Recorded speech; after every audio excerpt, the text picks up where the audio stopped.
So, good afternoon to each and everyone. So, for today's lesson, we are going to discuss on module number 4, perception. So, this a module focused on understanding human perception. Okay, so let's try this one. Ayan, I want you to take a quick look dito sa picture na ito and then tell me kung ano ang unang-unang nakita mo. Yan. Nakita mo ba yung musician o yung face ng girl? Okay? So probably some of you would say na yung musician ang unang nakita and probably some would say na yung girl's face ang unang nakita. Okay? How about this one? Yan. Ano ba talaga? Is it 3 or 4? Diba? Yan. So probably, again, some of you would say 3 and some of you would say 4. Pero ang tanong kasi dito is, bakit? No? Bakit? Eh, iisa lang naman yung picture na tinitignan natin. Pero why is it that some of you would say it's 4 and some would say it's 3? And how about this one? Yan. Baso. Okay? May baso, may tubig, may laman. Some would say it is half full. Some would say it is half empty. So the question is, bakit? Bakit laging dalawa? No? Bakit laging magkaiba? Probably, some would say na talagang half full. So, ibig sabihin, merong mga pare-pareho ang tingin, pero meron din naman na naiiba. No?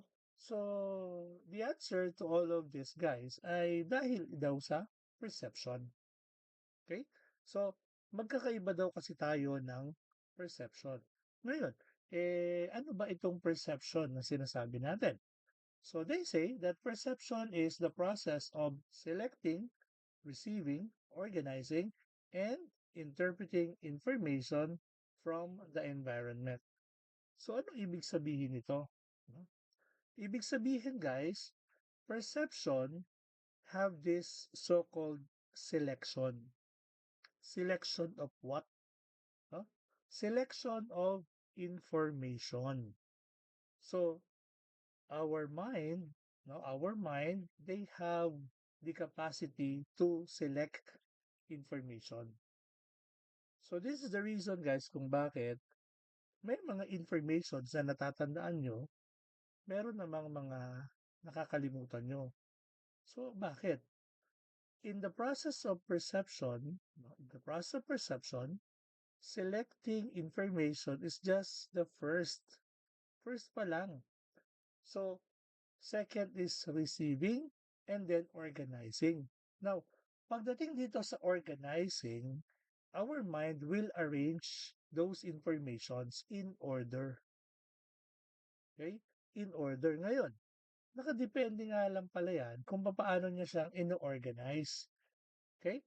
So, lalabas, paano natin masasabi kung paano siya inorganize? Kasi that now will be the basis of your interpretation. Kaya when you say perception, minsan dulo na lang ang tinitignan natin, it is our interpretation to information. Okay? Kaya kung minsan, tulad ng drill na ginawa natin kanina, some would say yung stick ay 3, some would say it is 4. Okay? Kaya sinasabi din nila guys that perception is beyond simply sensation, which involves understanding and meaning making. Sir, bakit sinabing meaning making? Kasi nga, that is how we interpret those received information. Okay? So, yan ang ibig sabihin guys ng perception. Ngayon, tanong daw, how do you think perception influence your daily decisions? Diba? Halimbawa, naiisip natin that every morning ay mahirap maligo. Okay? Bakit? Kasi sir, morning malamig. Yan. O kaya naman, some would say na, yung lugar na yun, madilim dun delikado. Yan. So saan mo nakuha yung idea na kapagka madilim ay delikado, 'di ba? So yun. So that is how you interpret. Ayan. So yun ay tinatawag natin na perception. So lahat ng ito guys ay dahil sa mga informations na na-collect ng mind mo, ni-receive mo, at kung paano mo siya inorganize. And this now becomes the basis of your interpretations or your decision. Okay?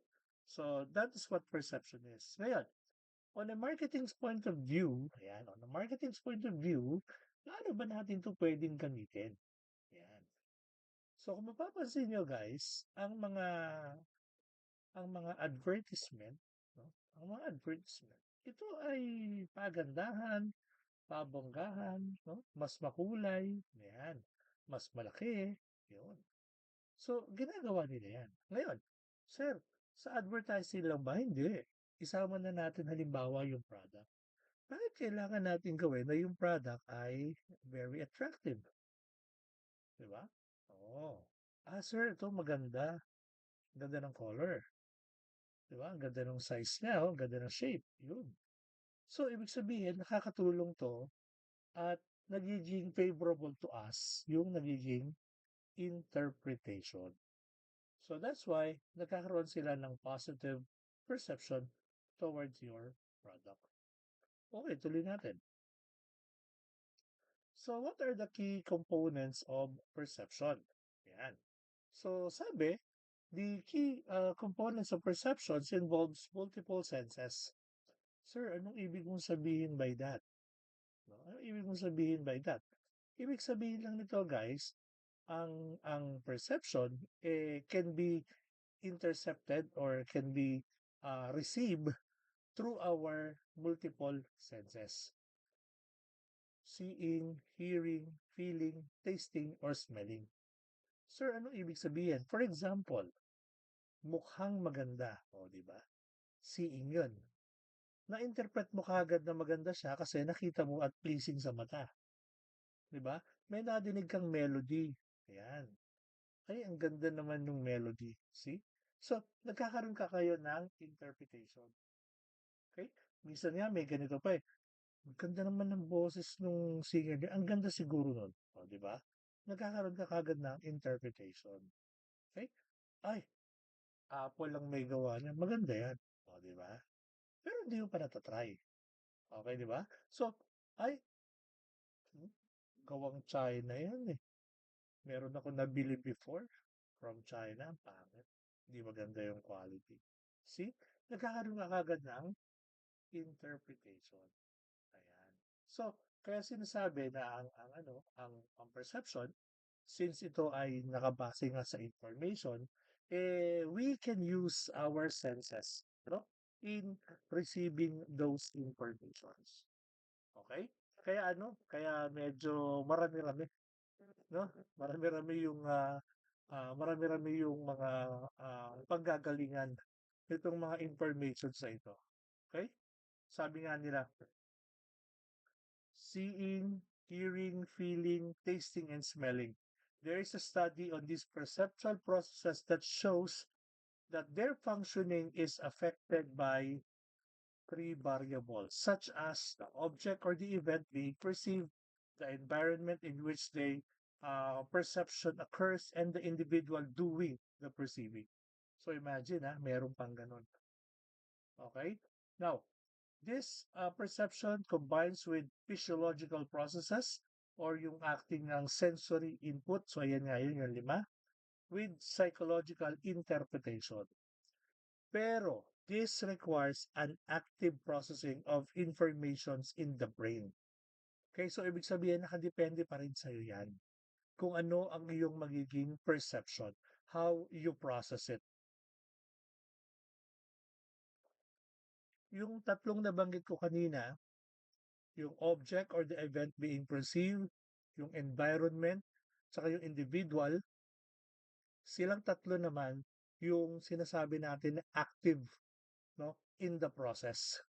Okay? Yung interpretation mo minsan is affected by the location where you are or the environment where you live in. So, ganun siya. Kaya napaka-importante.